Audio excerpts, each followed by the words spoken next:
టాలీవుడ్ లో ఒకప్పుడు హీరోయిన్ గా రాణించిన రేణు దేశాయ్ పవన్ కళ్యాణ్ ను ప్రేమించి పెళ్లి చేసుకుని ఇద్దరు పిల్లలు పుట్టాక ఆయన నుంచి విడాకులు తీసుకున్న సంగతి తెలిసిందే. పవన్ తో విడాకుల తర్వాత పూణేలో సెటిల్ అయిన రేణు ఎప్పుడూ ఏదొక విషయంతో వార్తల్లో నిలుస్తూనే ఉంటారు. గత కొంతకాలంగా యాక్టింగ్ కు దూరంగా ఉంటూ వస్తున్న రేణు మొన్నీ మధ్య రవితేజ హీరోగా వచ్చిన టైగర్ నాగేశ్వరరావు మూవీలో కనిపించి ఆడియన్స్ ను అలరించిన విషయం తెలిసిందే. టైగర్ నాగేశ్వరరావు చేస్తున్నప్పుడు తనపై ఎన్నో విమర్శలు వచ్చాయని, ఎక్కడ చూసినా తానే కనిపిస్తున్నానని, ఎలాంటి సినిమాలోనైనా నటిస్తానని అన్నారు. కానీ టైగర్ నాగేశ్వరరావు వచ్చి 2 ఏళ్ళు అవుతుంది. అప్పటి నుంచి తాను మళ్ళీ స్క్రీన్ పై కనిపించలేదని, గతంలో తనను విమర్శించిన వారెవరూ తనకు క్షమాపణలు చెప్పలేదని ఆమె ఆవేదన వ్యక్తం చేశారు. మాట్లాడే వాళ్ళు ఎలాగైనా మాట్లాడతారని, అందుకే తాను వాటిని పట్టించుకోనని, యాక్టింగ్ పై ఉన్న ఇష్టం వల్లే తాను ఆ సినిమా చేశానని రేణు చెప్పుకొచ్చారు.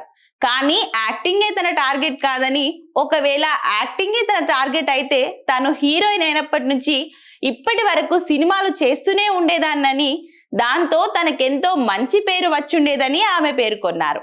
పవన్ నుంచి విడిపోయాక రేణు పిల్లలతోనే ఉంటుంది. పిల్లలతో ఉంటుంది తప్పించి మరో పెళ్లి చేసుకోలేదు. అందరిలానే తనకు కూడా ఓ తోడు కావాలని భావించిన రేణు కరోనా టైంలో ఓ వ్యక్తితో నిశ్చితార్థం కూడా చేసుకున్నారు.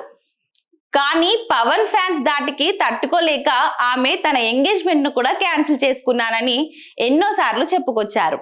ఎంగేజ్మెంట్ క్యాన్సిల్ చేసుకున్నప్పటికీ తనకు రెండో పెళ్లి ఆలోచన ఉందని రేణు పలుసార్లు చెప్పారు. అలాంటి రేణు తాజాగా చేసిన వ్యాఖ్యలు ఇప్పుడు నెట్టింట వైరల్ అవుతున్నాయి. తాను 1 సంవత్సరం మాత్రమే ఇలా ఉంటానని, ఆ తర్వాత సన్యాసం తీసుకొని ఆశ్రమానికి వెళ్లే అవకాశాలున్నాయని హింట్ ఇచ్చారు. అయితే రేణు సన్యాసం తీసుకోవాలని ఎందుకు అనుకుంటున్నారనే విషయాన్ని మాత్రం బయట పెట్టలేదు. రెండో పెళ్లికి సిద్ధమైన రేణు ఇలా సడన్ గా ఈ మాట చెప్పడం వెనుక ఉన్న రీజన్ ఏంటని నెటిజన్లు ఆలోచిస్తూ షాక్ అవుతున్నారు.